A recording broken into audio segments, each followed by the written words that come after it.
And, I've been saying to myself a lot lately, like, let humans human. Mm. Like, I can't heal someone else's trauma. I can't choose how they show up and how we interface with one another. And I've got to trust that, like you said, Logan, like someone's on their journey, and I can control how kind and supportive I am, but I can't control the outcome.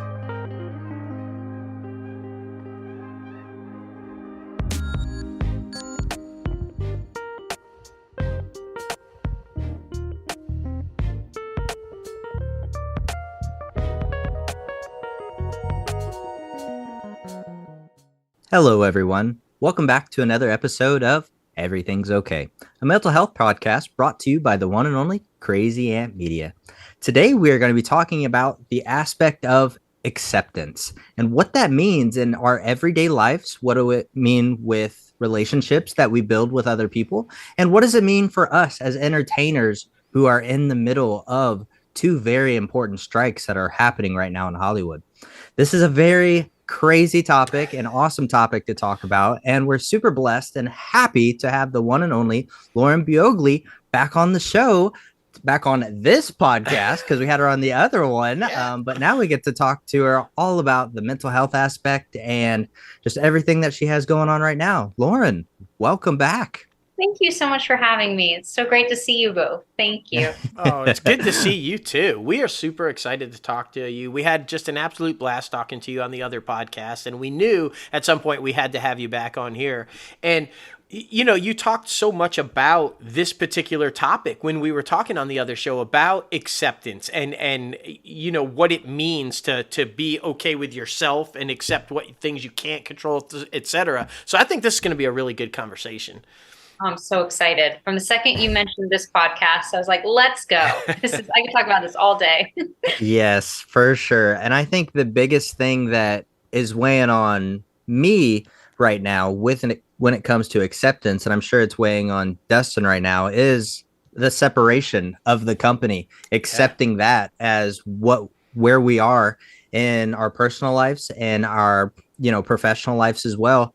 I will say that because we've only been, in different states doing this for about 3 weeks today, actually. Yeah. And I'll say the first 2 weeks were very difficult. Not only for me trying to figure out what to get done on my own and what I can do without him and, that type of stuff, but to find my place in a new home, in a new environment.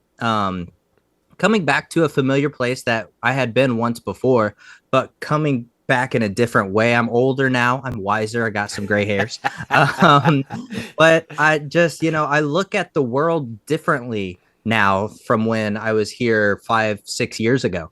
So that has definitely been weighing on me when it comes to acceptance. But I think now I'm starting to figure out my routine. I'm starting to figure out, that it's okay to, try different things, because I think sometimes we get so locked into not accepting change in our own personal lives and in our professional lives that we kind of get depressed and we get anxious about all of these things. So I just, that's why this topic really stuck out to me. And that's why I thought both of you would be great idealists to bounce ideas off of, because it can be challenging in a world that you just uproot your whole life and start over kind of fresh. But yeah, that's kind of what's been weighing on me when it comes to acceptance. What about you guys? What's been going on in your lives that you could say you could bring forth to this conversation? Well, let me just talk to you on the flip side of that, because I am dealing with that same thing, like the separation issue and like how we were going to deal with that kind of stuff. But it's a little bit different, because I felt like where you were worried about what can I get done on my own, can I do this on my own without him, kind of a thing.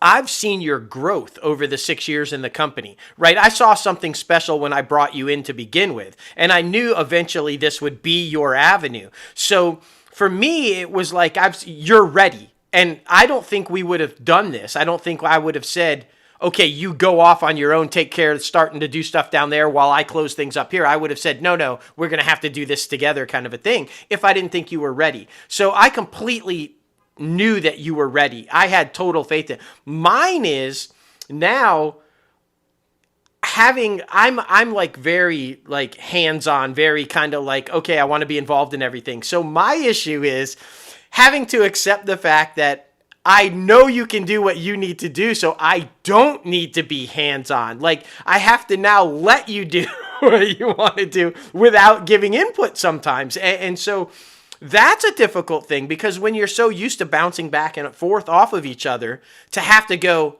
I know he's going to do what he needs to do, and he knows I'm going to do what I need to do, and together we're going to do this. That was the most difficult thing for me over the past couple of weeks, is just being able to let go and say, you got this. I'm going to have this, and we're going to be okay. So that's where I'm kind of going at with it. So, and from an outside, Lauren, you must be going, what the hell with these two? No, absolutely not. It's so, I love that we opened with this, because, one of my favorite things to say to people is, if you were in the midst of what you're currently going through, what advice would you give to a friend? Right. What advice would you give to a friend who is going through what you're currently going through? And just listening to two of you from an outsider's perspective, I think on the topic of acceptance, it's a beautiful thing to accept that change is challenging and that incredible things come from it, if you're willing to look at it through a certain lens, which you're both doing, saying, wow, I'm growing, I'm stepping into more. And I love to ask myself, when I'm uncomfortable and facing transition or change or challenges, what is this preparing me for that I can't see yet? So I think it's a way to kind of calm our nervous system down, to say, okay, I acknowledge that feelings are here and they're going to pass, and this is uncomfortable, and welcome to being alive. And also I am kicking ass for moving through this and growing in the midst of it. So I think you're both doing amazing. Just from an outsider's perspective, it's so cool to hear you both. I mean, 3 weeks in, like that, to already have perspective 3 weeks in is incredible, Yeah. So yeah, virtual high five. We appreciate it. You're awesome. Thank you so much. And I mean, you've been doing a lot of things since we've last talked as well. So, I mean, has there been hurdles and speed bumps that you've had to accept and acknowledge and go over since the last time we've talked?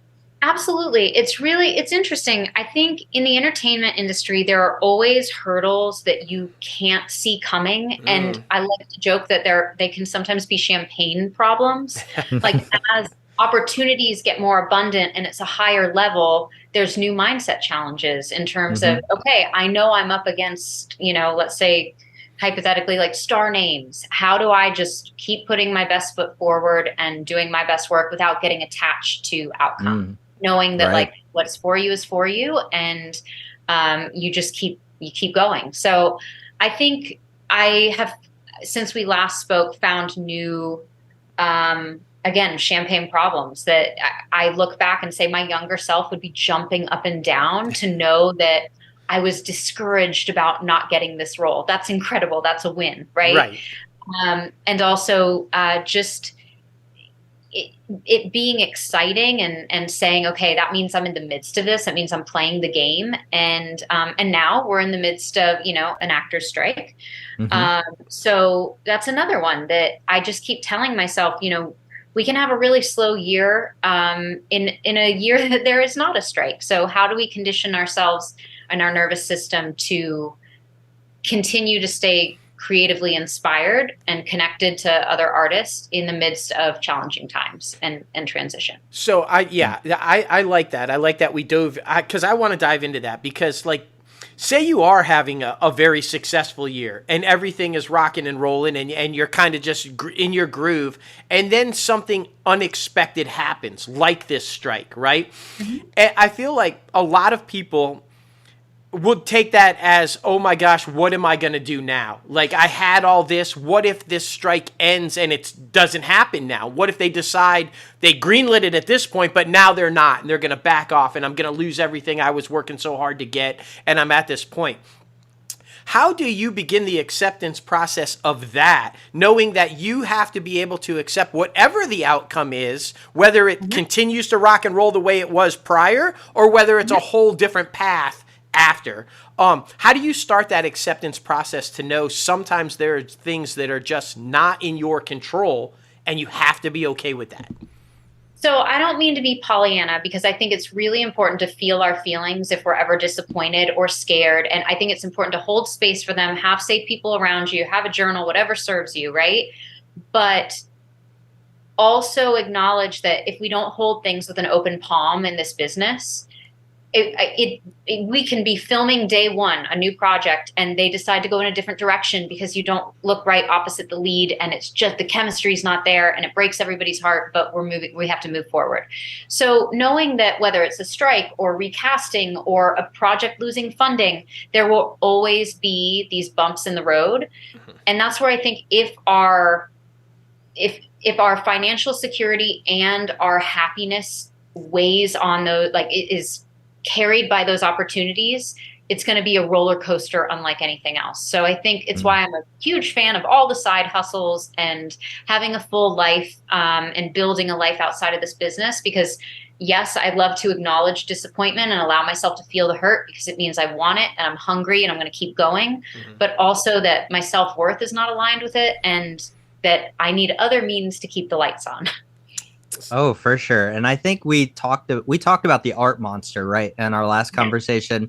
So something that Dustin has been working really well on, because him and myself have been known to cater to that art monster where we do let it just consume our whole entire lives, but we have to accept to let that be that and let us also have our own personal lives. That can't be the only conversations we have. We have to be able to build more of a repertoire, if you will, to become closer, to become more human beings. Because, if you go out to layman people and try to have conversations with them, they're not going to know about executive switch ups. They're not going to know Bob Iger just signed a new contract for a next couple years. Bob like who? all of these yeah. But it's just it's very interesting because it can be very difficult to try to separate that and accept that. It's very interesting because I think the biggest thing for me the past couple years, something that I had to accept, was not being close to siblings when I wanted to be close with them. Maybe because they're going down their own path, they're trying to figure out who they are. In particular, my brother, who is a mixed child, he is half black, half white. So he's grown up in a Caucasian household, but always felt like an outsider. But then even when he went over to his dad's house, he also felt like an outsider because they would call him a Twinkie, which means colored on the outside but white on the inside. So he's trying to figure out his own path and who he is as a person. But in regards to our relationship, I kept trying to reach out to him, kept trying to grow closer to him.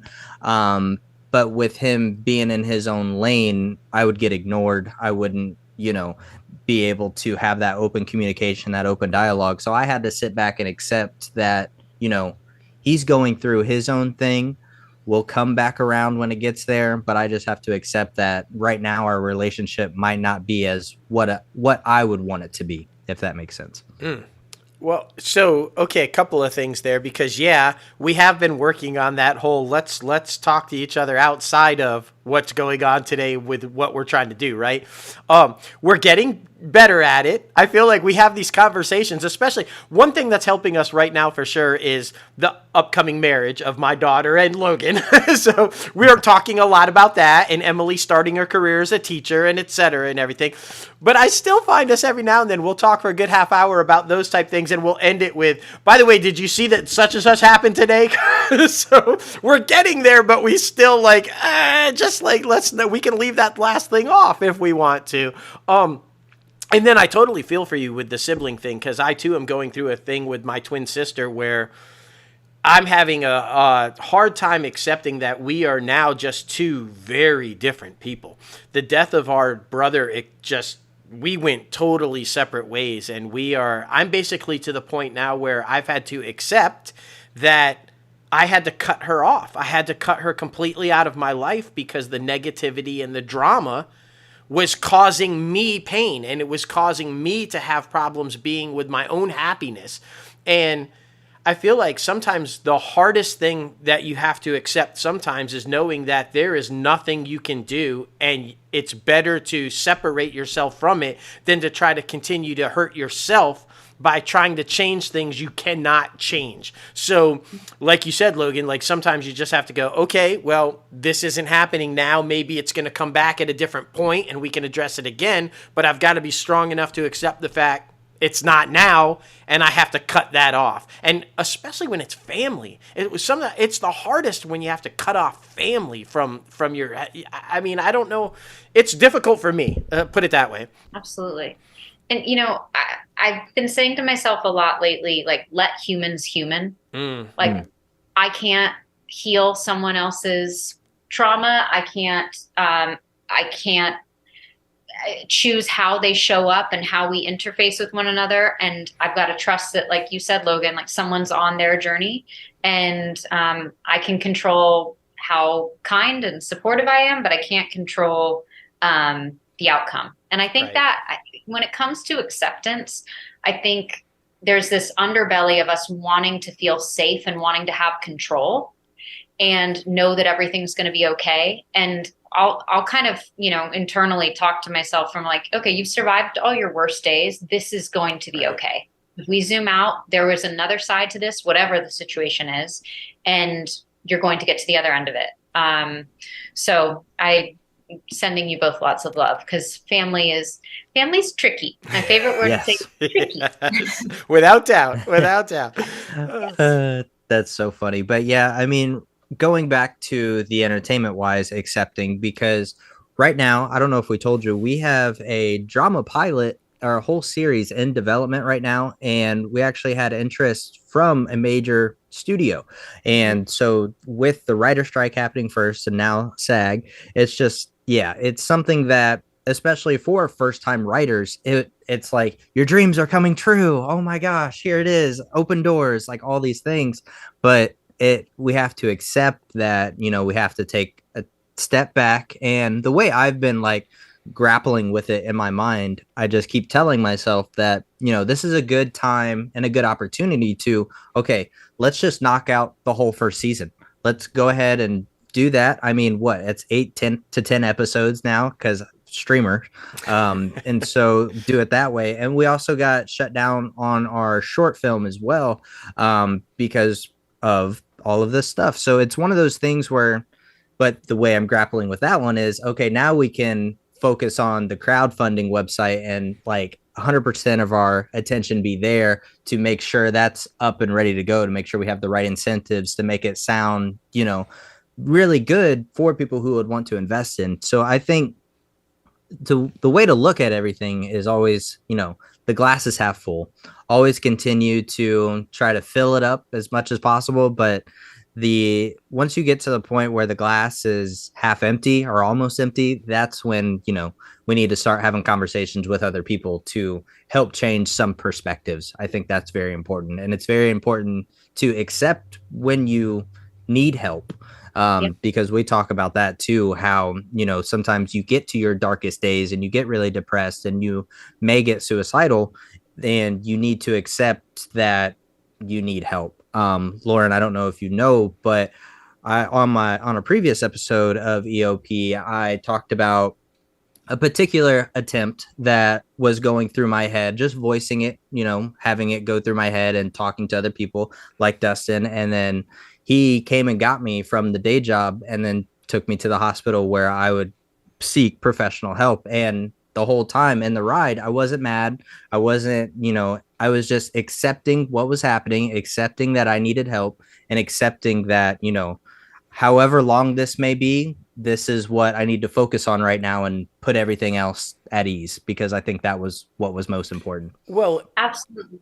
No, go ahead, Lauren. I first of all, thank you for sharing that. And I think,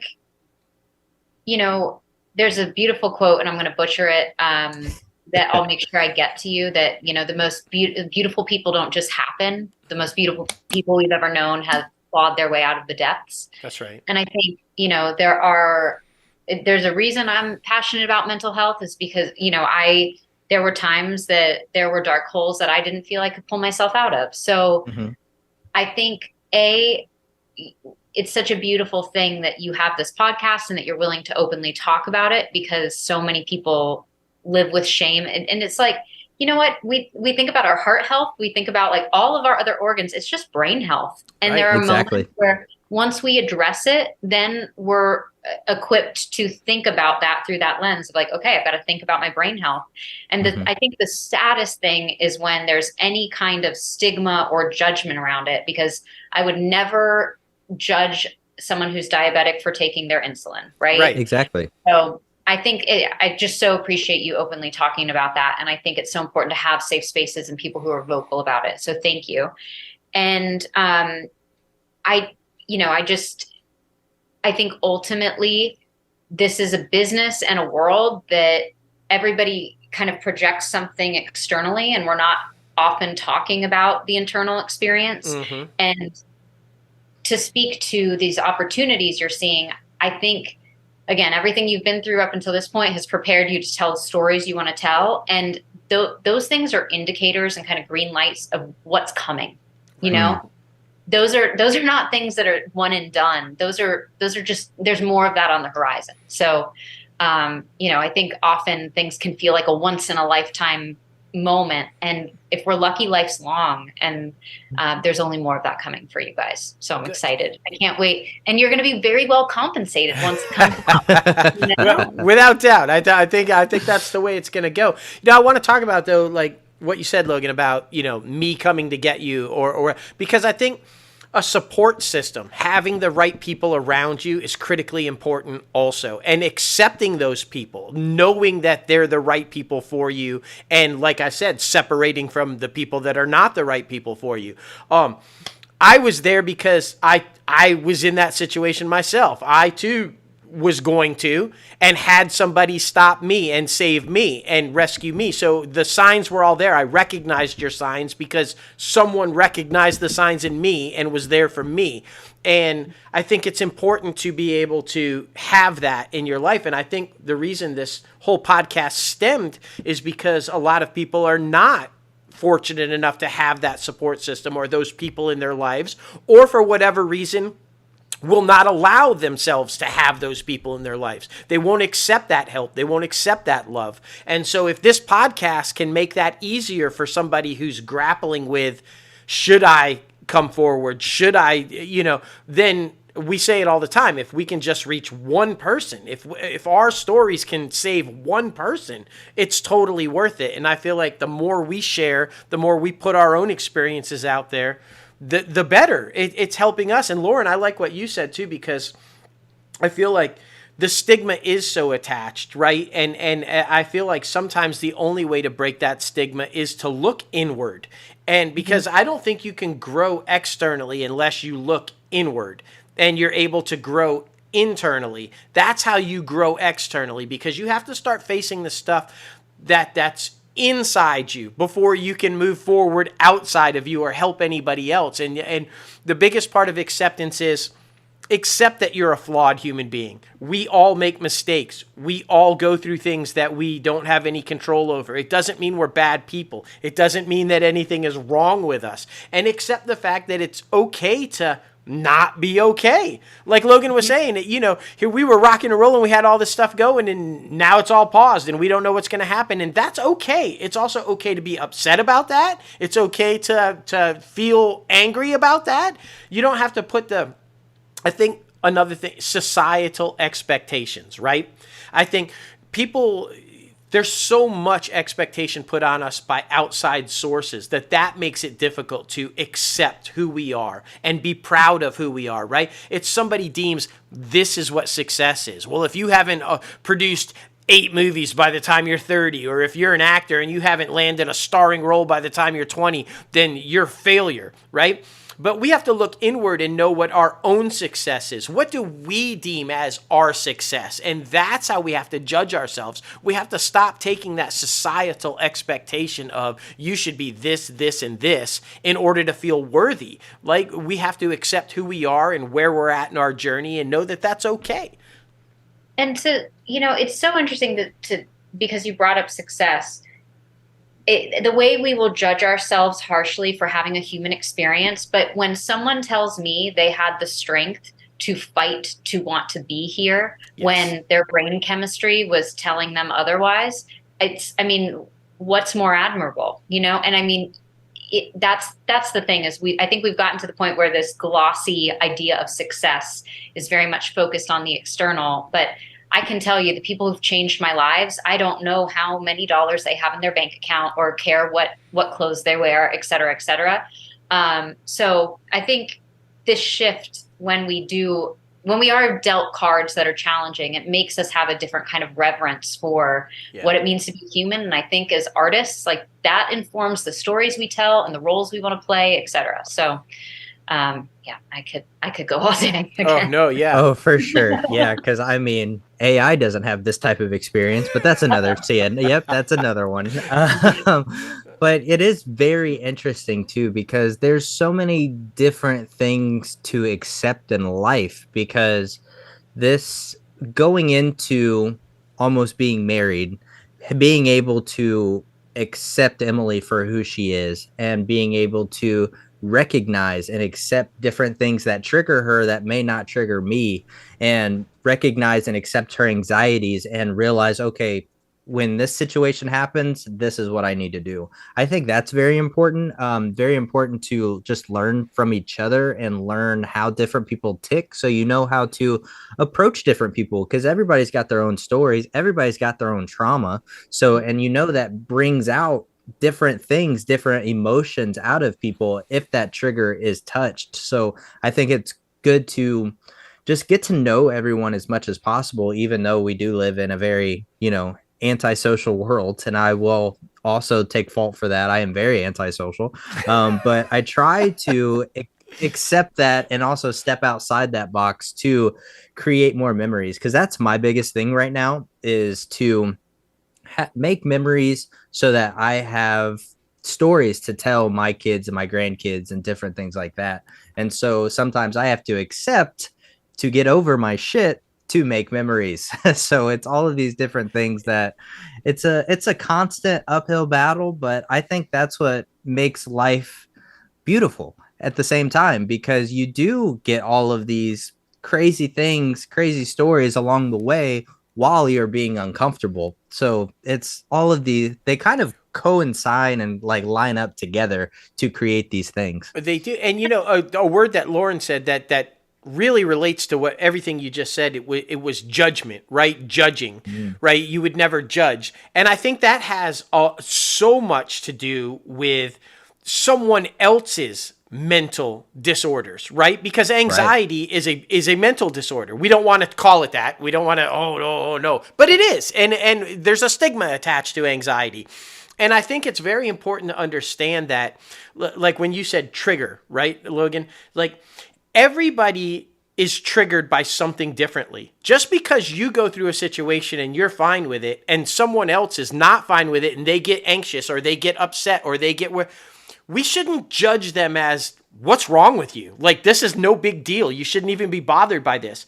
We should be accepting to the fact that it does bother them, and for some reason they are triggered by it, and not hold that judgment that somehow something's wrong with them because they get upset about something we feel is insignificant, right? If it's not insignificant to them, we should be aware of that and not put that attachment or judgment on them saying something is wrong with you because you're not acting the way I act. We're all different. We all react differently to different situations. And I feel like so much nowadays society wants everybody to be uniform. And if you don't act the way they want you to act, the way they act, they judge you for it. And that's ridiculous to me. We're all human beings. We're all going to feel things differently. And to say you must react the way I react, or I have a problem with you, that's kind of a big deal. I mean, I have an issue with that. I'm a recovering perfectionist, and when people would judge me in the past and I would take it too seriously, I got to the point where I started saying, wait, why are they the barometer for what is right and wrong? Like, Mm. who made them the authority on this? And then it had to shift to, why am I judging myself so harshly? What am I Yes. so afraid of? And, we started by talking about your move and growth and the growth you've seen. So I try to have these moments where I check in with myself, whether it's with a journal or just like taking some time in quiet to say, like, okay, how am I handling things in a way that is more evolved than a younger version of myself? Because Mm. I think we judge ourselves for not having mastered ourselves, that we're not in control and that we still have emotional moments and we still have, bumps in the road. But we would be really bored if we had it all figured out. No, for sure. I think celebrating that growth and saying, okay, the times I put, because I'm an introverted extrovert, so the times Mhm. I push myself to go to the thing that I don't really feel like going to, I realize, okay, good things happen when I show up, and I don't have to do it all the time, but pushing through that feeling of resistance, there's something on the other side of it. Oh, for sure. Same. There, Yeah. that's a great reason. That is why you came on the show, because I am the exact same way. Like once I get there, I'm fine, but it's the Yep. anticipation of getting there that's the problem. That's so funny. Well, and Um, the reverse side of that is, real quick, Logan, before you like I'm the opposite of that. I love being like, I have no problem saying, okay, let's go to this thing, let's rock this kind of a thing. I had to learn how to be okay with my own time, my alone time, being by myself and saying, let's take a break. We don't have to be out there doing this all of the time. So I had to flip that. I didn't have to convince myself to go to that event and be okay. I had to convince myself to not go to that event and be okay. So I think that balance back and forth, and for sure that's helped, I think, me and Logan together. It's like, hey, let's figure out, it's okay for you to sit and be by yourself. You don't have to go to this. And I was like, well, it's okay for you to not want to go to this, but you have to go to this. It's been a nice little back and forth there, which I think is, it just goes to prove my point that everybody is different and that's okay. I love yeah. that. I've never thought about this before, but the fact that, Logan, you said you feel that way too, and that, I might start thinking about when I'm going to something that I don't necessarily feel like going to, that there's someone else there that feels the same way as I do, and who knows Mhm. how I can make their night, and not, because I think when we're focused on self, and there are times where we have to be, selfish, and that's not a dirty word, but I think sometimes reframing things of like, okay, how can I be of service tonight if it's just 30 minutes? Like, who Mhm. can I connect with who might be having a hard time, who might, need connection right now, something like that. So I might start implementing that. I'll let you know how it goes. That is a good idea. I will do the same thing. I like that point of view because that's why I love this show, and that's why I love bringing different like-minded people on, because you bring an outside perspective that makes you start thinking about these different things, because you know I'm so concerned with how I'm feeling internally, even though no one else is going to care that or notice that I'm feeling this way. But there's probably other people there as well that we could literally huddle up in a corner and talk about why we're feeling this way, like For that sure. type of thing. And that's how you build friendships. And I feel like that's how you build connections as well. Cause I think honestly, talking about mental health is probably one of the biggest things that we ever did for ItCaf podcast, the other one, Yeah. because it really opens up the door to people's personalities and how they approach things. Because you do have those type of people who are like us, who don't really want to go to things and have these sorts and types of anxieties. But then you have the other people who say, yeah, I do get down on myself, but then I literally push myself through it like hardcore. And I could not do that, but I commend those, and good for those people who can. But yeah, it's always so interesting to hear everyone else's process, because I feel like that's very important. That's how we get to know each other more, is to know each other's process. Like I was talking about with the whole Emily thing. I think that's very important. Oh, without doubt. And I wanna go back to the phrase you just said, selfish is not a dirty word. Yes. Sometimes you have to be selfish. Like, we talked about this a little bit on this podcast and our other podcasts, but when we made the decision, for me, the day that my brother passed, it had been the worst day for like ever since. Like every year, that day, I would lock myself in a room. I wouldn't associate with anybody. I would be sad. I would cry all day long. And we made the decision, and thankfully through talking with Logan and communicating and everything, he's like, why don't we change the narrative? This is the worst day of your life every day for every year that this happens, right? So why don't we make it a good day? Why don't we associate this with a good memory? Your brother would want that. He wouldn't want you locked in a room on this day every year crying. So why don't we do our premiere on this day? Let's flip the narrative and have our film premiere on this day and make it a good day instead of a bad day. And I was judged. I had so many people from my past life, family and friends, say, how dare you be so selfish? You are selfish. That day should only be about that. And you're selfish to make it a good day for you, to take all the attention on you. And I thought about that.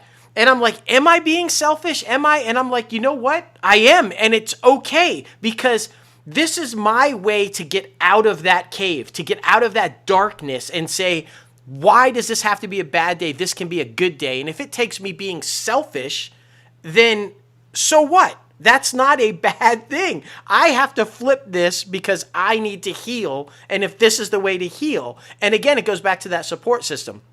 It was a thing that I didn't even think about. It was me, I'm locking myself in the room. But because I had Logan there, and because Logan's like, it doesn't have to be that way. Let's talk about this. Let's do that. And so I love that you said that. Selfish isn't a dirty word. It's okay to be selfish sometimes if you're healing, if you're going inward and moving forward. If selfishness is the key to that, then sometimes that's necessary. And again, who's the barometer for what's right and wrong? Right. Mm-hmm. And I joke sometimes, it's a little bit recreationally petty, but I joke that if you have time to be judging someone else, you need a hobby. Yeah. Yeah. Yes. And that's the thing is, I not to be rude, but I'm not sitting around thinking about what other choices people are making. Everybody's doing the best they can. That's right. And I think, ultimately, unless someone is doing something evil and hurting another human being, then we just keep evolving and working on ourselves and trying to be of service. And yeah, life's too short. Agreed. It really is. It really is. Well, Lauren, thank you so much for coming on the Mental Health Podcast. I feel like we could keep going on and on but I know you are a very busy person, so we don't want to take up too much of your time. But I mean, we really just can't thank you enough. This has been a very open conversation, and as you see, we're very comfortable with you talking about these things. So we thank you for being such an awesome person. Thank you. And I just want to remind you that in addition to all the memories you're going to have to share with your kids, the fact that you're able to talk about this stuff is such a gift. And I love to look back at some of the things I've gone through and say, okay, that's why I went through that. That person needed to hear that they don't need to feel shame, that, all of it's going to serve everyone who knows you and everyone who listens. So thank you for who you are. Yeah. Thank you. I appreciate that. Make me tear up. Oh no. My goodness. But I mean, without doubt, that's such a good point, because our relationship has allowed me to have, and don't get me wrong, I had a really, really tight relationship with my daughter. We are very, very close and have been her whole life. But we've gotten even closer because I feel like the relationship with Logan has allowed me to talk more openly with Emily about things that I didn't talk openly about before, that I was either ashamed of. I'm your dad. I can't have had this happen or have done this thing because I'm your dad and I can't. So our relationship and his openness with Emily has allowed me to be more open and comfortable talking to Emily about things that I wouldn't have talked about before, which has strengthened our relationship, and I think in turn strengthened Emily, because she feels like she has that avenue now where she can talk openly about things that she might not have felt comfortable with before. So thank you for that. And just these type conversations, I just think they're so important and then feeling comfortable. Like we said, we feel very comfortable with you and open with you and able to talk to you because we get that support back. And that sometimes you need that validation. You need somebody to say, hey, you guys are doing okay. And even if you don't, I'm still going to be there for you. It's awesome. So Oh, I mean, I think truly, if we're willing to look at things through a certain lens, the best things about ourselves can often be born from our darkest moments. Exactly. Because that's where grit and perseverance and joy ultimately come from, that ability to overcome. So thank you both so much. Again, I would stay here all night. For sure. Well, You're gonna have to shut me up. Exactly. Doesn't mean we can't have you back on. Doesn't mean we can't have you back on. Well, listen, take care. Thank you again so much. Good luck today, and we'll be talking to you soon. Thank you. Bye. All right. See you later. Take care. Oh, right. Man. Oh, man. Yeah, I don't know. She is just so welcoming. That's what I felt when we had that conversation with her on IDCAF. Like, so I just knew she would be a great guest for this topic. Yeah, she's very warm. She's very endearing. She's very welcoming, and she is non-judgmental, and she understands where, everybody's coming from a different avenue, and that's okay. And let's all be okay with each other and accept each other for who we are. I think she's always been that way with us. I think that's why we've developed such a good friendship with her, because she is that type of a person. And just what an amazing guest. I feel like every time we talk to her, we grow. We learn. We do. We move forward, and it's an amazing thing. It is. And I'm really hoping that everybody out there can have these conversations, just being able to connect with like-minded individuals and people who you don't necessarily understand what they went through, but you can have that conversation, because that bridges the gap between all these different things and decreases that judgment. I think that's very important, but it's also very important to remember that everything is okay.